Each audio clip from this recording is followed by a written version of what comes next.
Our movie today begins with a little bunny named Judy, and she's acting in a play with her classmates.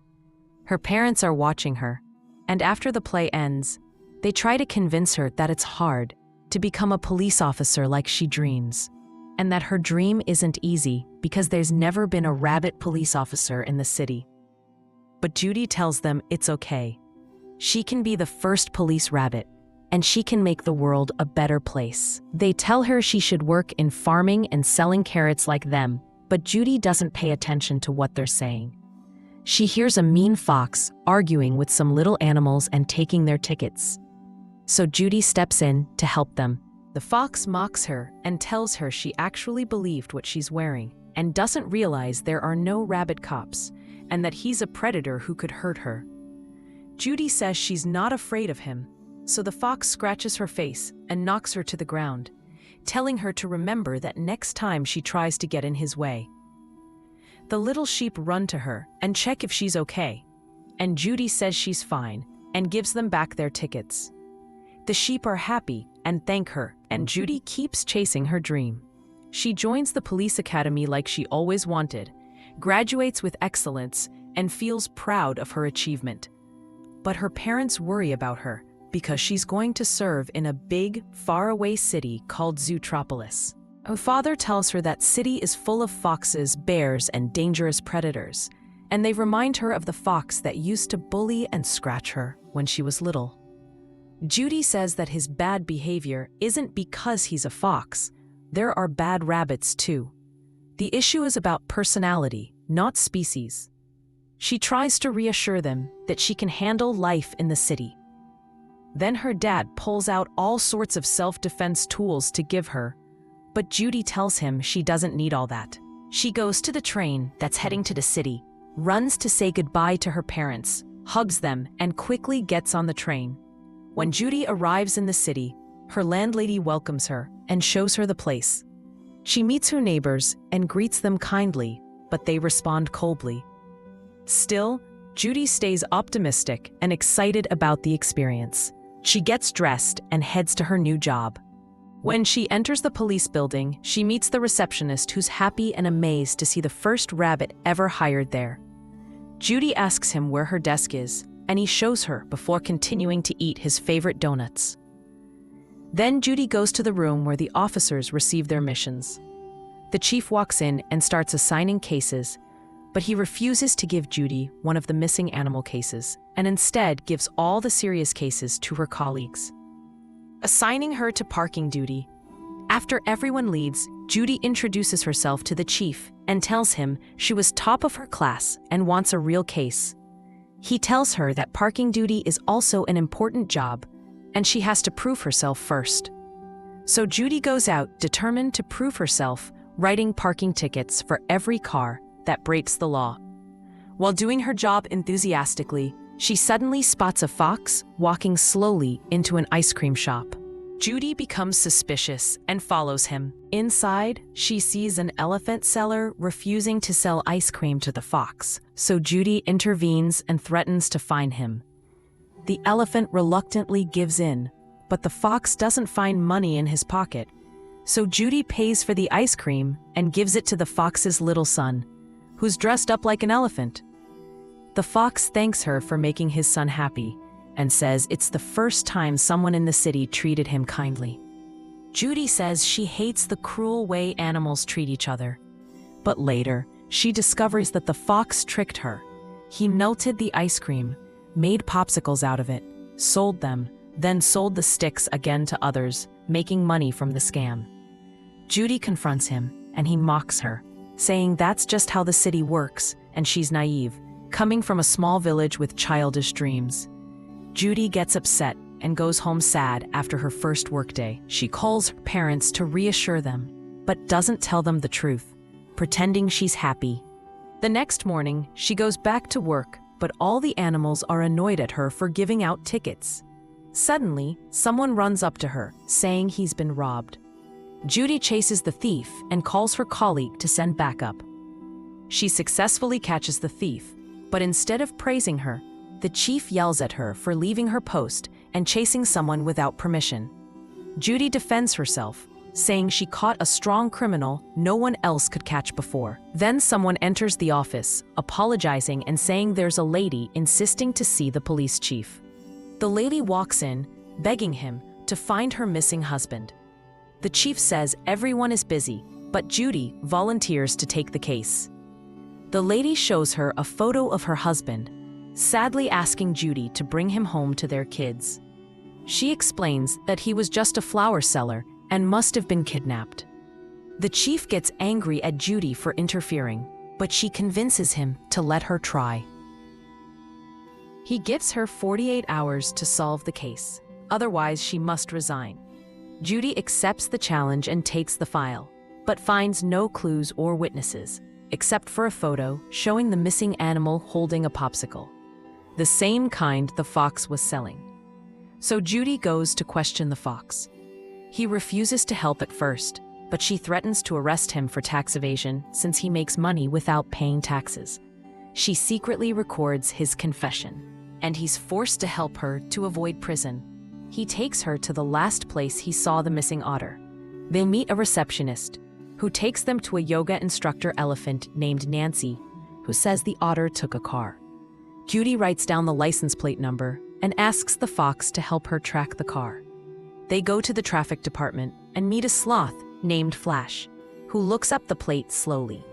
After a long time, he finds the car belongs to a place with an address. They go there and find a locked garage.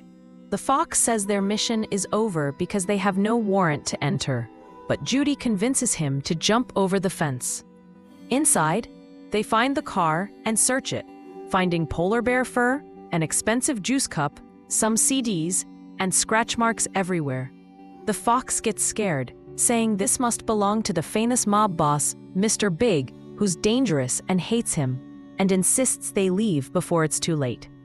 Suddenly, two polar bears appear, recognize the fox, and take both of them to Mr. Big. Judy, still brave, introduces herself and says she's investigating missing animals. Mr. Big orders his men to throw them into the ice water, but just before they do, his daughter walks in. It's her wedding day. She recognizes Judy as the rabbit who saved her in the street 2 days ago, so she thanks her.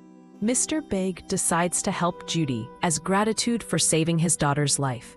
He tells them that the missing otter came to him for flowers, but suddenly went savage and destroyed his car, scaring his driver. Judy and the fox go to question the driver, who turns out to be a predator too, and he attacks them. Judy calls for backup, and when the police arrive, they discover the truth. Animals aren't just disappearing, they're turning savage. Judy tells the chief about it, but he doesn't believe her. He says she's just a scared rabbit imagining things because predators and prey now live in peace. No one believes her, even after she shows him a witness. The chief takes her badge, but the fox defends her, saying she still has 10 hours left to solve the case. He takes Judy away and encourages her. He tells her when he was little, he wanted to join the Scouts, but they bullied and expelled him for being a fox. He tells her never to let anyone make her feel small because she's a rabbit. He decides to help her till the end. They check the surveillance cameras and see a group of wolves kidnapping the driver. Judy realizes those same wolves probably kidnapped the missing otter too. They follow the car's route to an old abandoned hospital, where they find many caged animals, the same 14 missing predators. Suddenly, one of them attacks. Judy and the fox hide, and they overhear the mayor talking with a scientist. The doctor says only predators are turning savage, and it must be something genetic. But the mayor, who's a lion, refuses to tell the public because people would fear him and he'd lose his position. Judy calls the police, who arrive and arrest the mayor. Judy is praised as a hero and given a press conference. She invites the fox to join the police force because he's smart and brave. But during the press conference, Judy says maybe predators have something in their genes that makes them go savage, and that's why so many animals changed. Her words cause chaos in the city. The media and people start blaming predators. Families get scared, and the fox feels betrayed and ends their friendship. The kind receptionist who supported Judy gets transferred to archives just because he's a predator. Judy feels guilty and decides to quit, returning to her hometown to sell carrots with her family. She's sad and depressed. Her parents tell her that thanks to her, even the mean fox who scratched her as a kid changed. He's now the best pastry chef in the village, working peacefully with everyone. The same fox comes to Judy, thanking her for helping him change and realize that kindness brings real success. He gives her pastries as a gift. Then, while talking to some kids near the crops, Judy notices they're keeping them away from some special flowers. They tell her those flowers repel insects, but if anyone eats them, they go wild and bite. Judy immediately realizes those are the same flowers causing animals to turn savage in the city. She grabs her car keys and rushes back to Zootropolis. She meets the fox again and apologizes to him for what she said before. At first, he ignores her, but when she cries, he forgives her and hugs her. Together, they go find the weasel thief Judy once arrested. She asks him why he had those flowers and what he planned to do with them. She goes to Mr. Big, who helps her and threatens him with death. He confesses that he sold those flowers to a sheep named Duke, who offered him a large amount of money in exchange for the flowers, and he warns them about him because he's an aggressive sheep.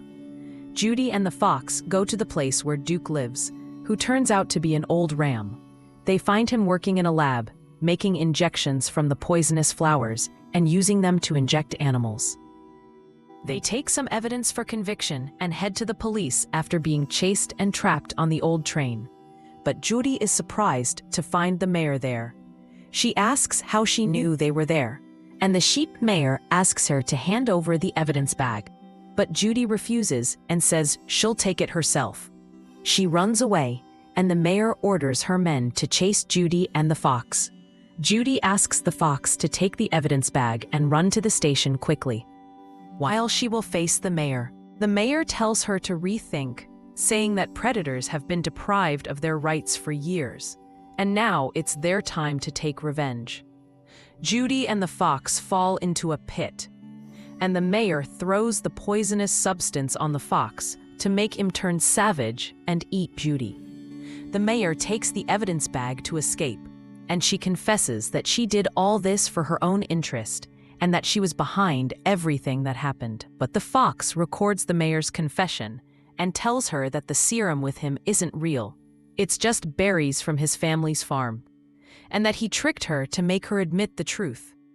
The police arrive and arrest the new mayor, releasing the old mayor from prison and reinstating him to his position.